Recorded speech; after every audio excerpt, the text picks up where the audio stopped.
Huwag niyo pong gupitan ang whiskers ng pusa. Pag ginupitan mo ito, para mo na ring hiniwa ang balat ng isang tao. Yikes! Para maintindihan natin ang halaga nito, pag-usapan natin ngayon ang 5 interesting facts about cats' whiskers.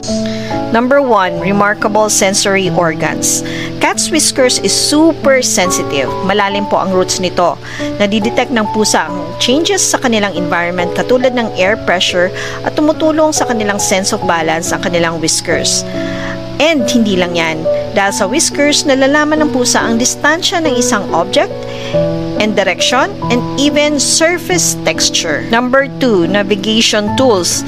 Ginagamit ng pusa ang kanilang whiskers para matansya nila kung magkakasya sila sa isang makitid na space at tumutulong din ito sa kanila sa dilim. Number 3, emotional barometer. Makikita mo sa whiskers ang mood ng pusa.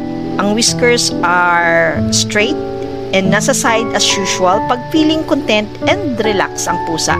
Pero pag medyo na-excite and alert sila, naka-pushed forward ang whiskers, and pag galit naman ang pusa and ready to strike, naka-flat po sa cheeks. Number 4, whisker fatigue. Yes, nai-stress ang whiskers ng cat due to overstimulation.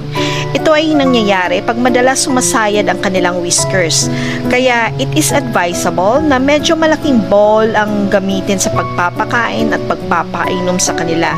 Kaya may mga pusa na hinuhulog nila ang pagkain bago kainin or ginagamit nila ang kanilang paws para uminom kasi maaring iniiwasan nilang sumayad ang whiskers.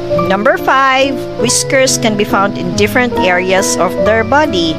Aside sa whiskers sa side ng mouth nila, cats also have whiskers on their chin, above their eyes, across their jawline, and on the back on their front legs. Interesting, diba? I hope na-enjoy nyo po ang video natin ngayon.